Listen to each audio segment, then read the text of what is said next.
My son, I'd like to tell you a story about when I was 22 years old, and I did something that looked incredibly impressive on paper. I took double the recommended course load in my final semester of college.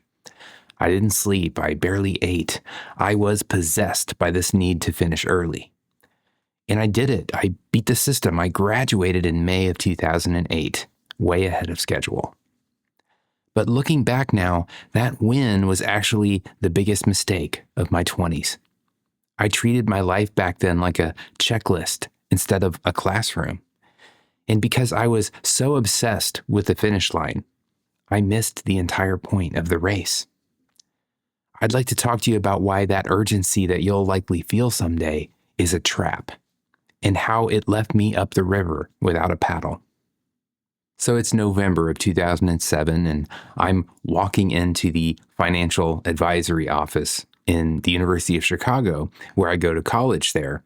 And I just about wrapped up with the first of what I believe is going to be the final 2 semesters of my degree. I have this meeting with an advisor there. I'm studying electronic visualization. It's a brand new area of study. It's so new, in fact, that I'm actually one of only 2 people, the first 2 people who graduate with this distinction. As such, the university is kind of still working out the kinks on the requirements and formulating the curriculum kind of as I'm taking it. So I sit down with this advisor and I'm thinking about, here's my thoughts on the last kind of hours that I'm going to be applying, kind of which classes fit where and how it's going to work with the, on-campus job I have there as an office aide at the art history department. The advisor kind of stops me mid-sentence and says the quiet part out loud. I think she had been looking at me the whole conversation, kind of waiting for the moment to kind of interrupt my grand design with kind of this bomb. She says, there has been some changes in the curriculum, and you're going to need to take an additional 13 hours of coursework. I'm sure I went absolutely pale at this point because really these advisory meetings are kind of my least favorite part of college to begin with, because I did not come from means, right? Our family, historically, we're very lower middle class, right? We paycheck to paycheck. And I was applying for all of the FAFSAs and all of the tuition, help that I could apply for every semester. And a couple of semesters, I didn't even have the funds. And it was the most strenuous part of college for me, was just worrying about the finances to get from one semester to the next. And to me, this news felt like the final boss. Right at the edge of graduation, I had this bomb dropped on me. And the obvious, insinuation is you're going to have to take another semester. And that's exactly what the advisor recommends. You'll just go in the fall and graduate next fall. I am immediately emotional, and I'm just talking about how that can't happen. It has to be the end in the spring. I will do whatever it takes. And I'm kind of redrawing all of my plans during this meeting. And, I'm asking her what the requirements are, and we're looking up the courses online. And I find this way to kind of jigsaw all of the coursework into place to where I have my 24-hour schedule. And so I present her with this redrawn plan and I say, we're good, right? I'm already kind of like looking up the requirements in terms of what am I going to owe for textbooks and things like that, kind of calculating the hours I'm going to have to work and maybe adjusting the art history job so that I could finance the extra items that I'm going to need to purchase for all of the classes. And my advisor, I just remember her looking at me and just kind of letting me kind of vomit all this onto the table, right? In between the 2 of us. And we're getting to that point where she has to approve this, right? Like I can't just kind of move forward without her approval. So we get to the point where she kind of looks at me and says, the maximum we allow is 18, right? in a semester. And you're trying to do 25. That's just not going to happen. And I am adamant, like there is no way I'm going an extra semester. I am doing 25 hours. I can do it. And I point her to my GPA. At this point, I'm Dean's List and, everything's going well. And I am adamant, beyond adamant, that this has to end in the spring. I wear her down eventually. I think I'm in this meeting for like 45 minutes. And I don't care what other things she has booked, in this day. I am leaving this meeting with a plan to graduate. I'll never forget how the meeting ended. She looked at me and she said, "Why do you want to do this to yourself?" And I had no answer for her. I left the meeting awkwardly, just on that ... of the conversation. And I said, "I'll handle it," as I walked out the door. So the spring semester plays out almost exactly as you might imagine. I am loaded up on coursework and books. I mean, I'm carrying stacks of books away from those vans that like sell and resell, the books from the courses, back to my apartment throughout the course. I mean, it's a nightmare of a semester. That last half a year of my college career was an absolute disaster. And in terms of my mental and physical stability, I was absolutely loaded up with responsibilities.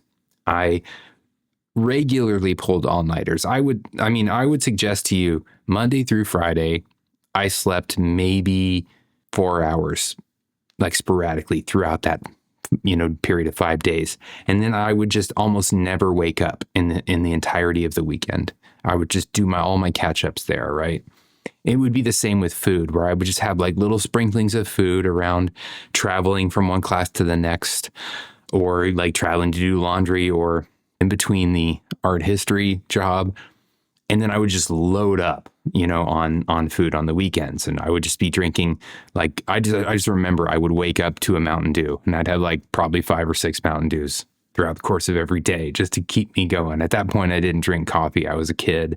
It was sugar and caffeine, it was the best of all worlds. It was without question the least healthy that I've ever been. And the work really spoke for that too. I remember I had a final project in one of my classes. It was a great class. It was this VR class, and we were doing this interactive kind of game programming. And gosh, I wish I could have been more present for that class, because I had this really interesting idea that I ended up just sort of like falling flat on with all the responsibilities. I remember I had final project exhibitions that sat on top of each other. So I actually was in 2 buildings at the same time, representing 2 separate projects. One was a group project with, a team of people, which we ended up getting a B on. And most of that was because I put too much responsibility on myself. And a lot of people were disappointed with me on that project. And then this other project, I think the teacher just gave me a pity A on that one. I just remember sitting in the corner in this exhibition,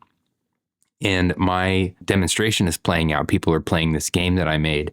And I spent like the whole entirety of the project on these physics to open this door handle. It was the best door opening animation that you'd ever seen.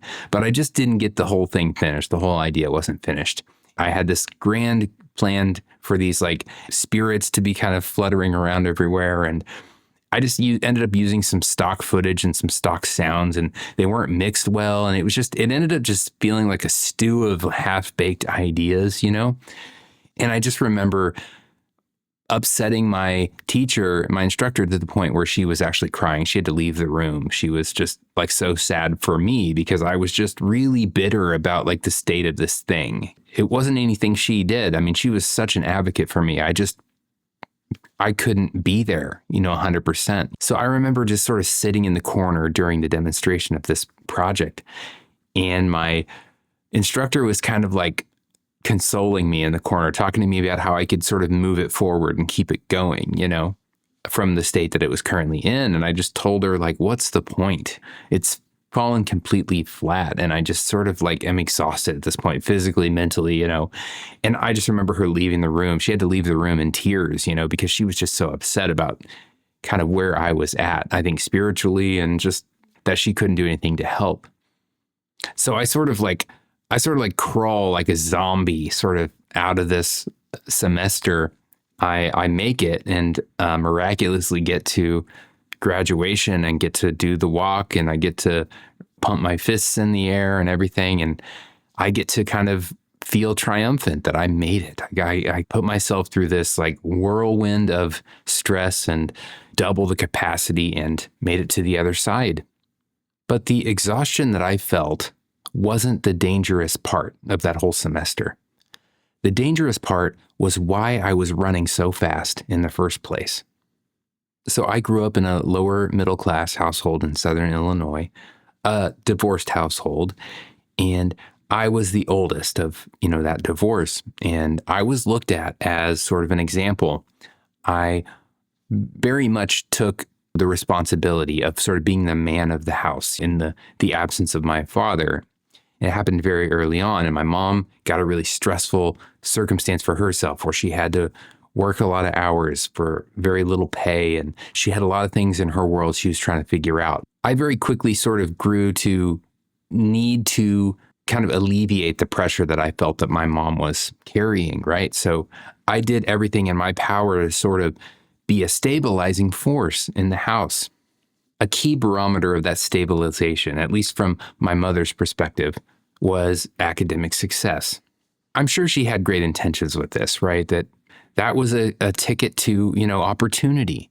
But she also was the type of person who dove headfirst and did her best, and really, I think, needed validation externally. And in those days, a divorce was kind of taboo, especially in the community that we were in. We didn't often meet other families at the functions that we had, and there was some degree of being sort of excommunicated because of the circumstances of our family. And I have to imagine this impacted my mom quite a lot. There was a way to cut through all that, though, and that was by succeeding academically. I remember report card day being a really scary day. There were high highs when you did well in our house. On the other side, though, there were those low lows when you did poorly.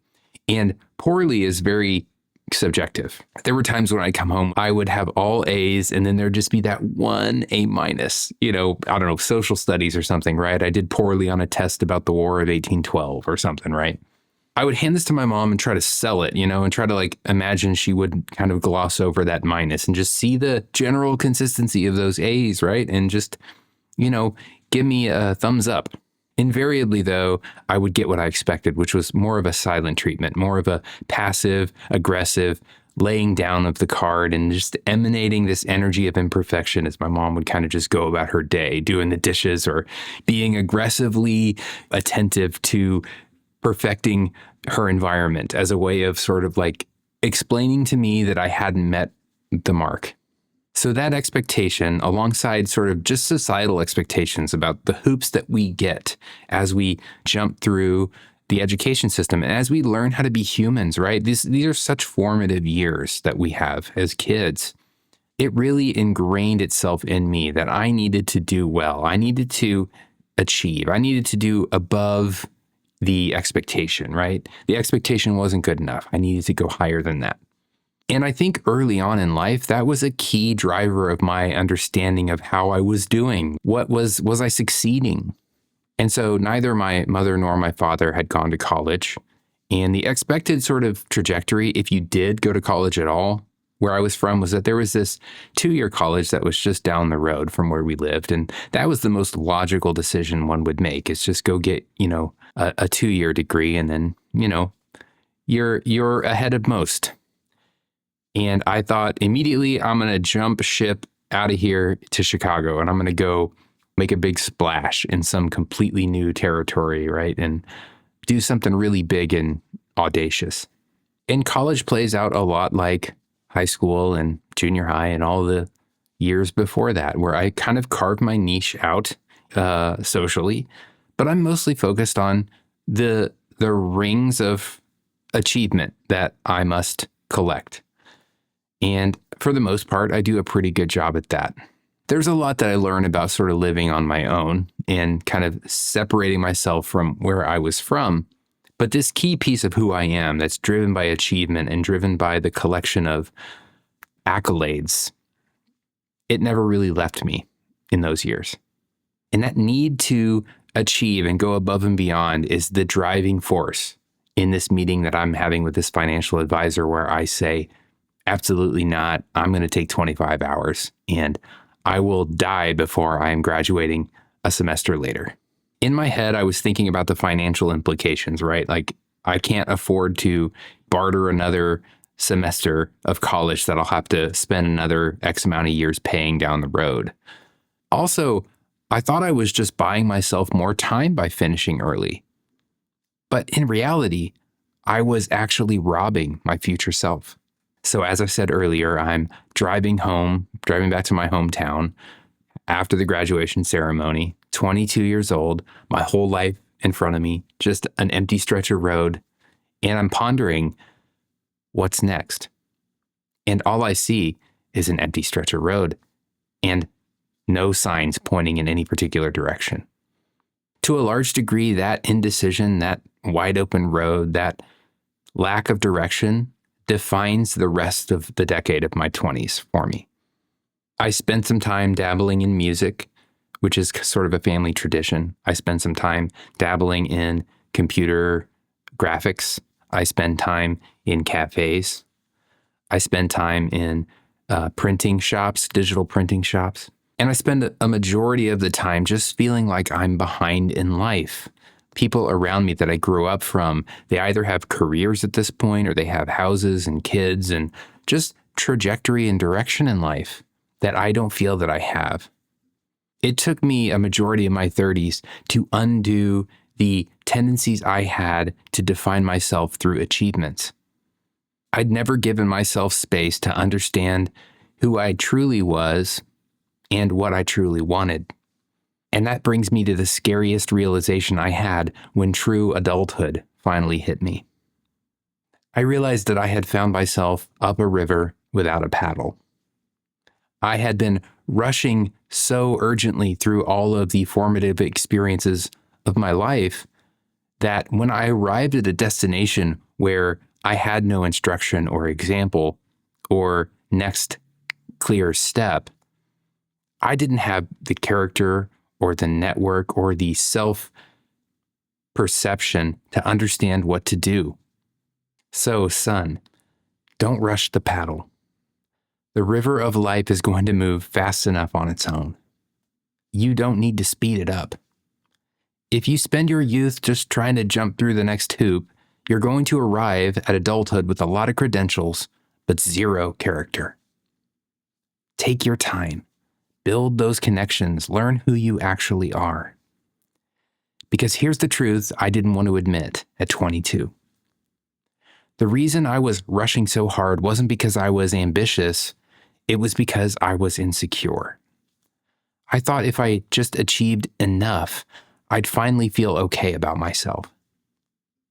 But that feeling didn't go away with a degree. It followed me for years and years. That deep need to prove myself became my biggest insecurity as a father also. And honestly, I didn't figure out how to fix it until I picked up a camera and started this YouTube channel. If you've got some time, I'd love to tell you about that story next. All my love.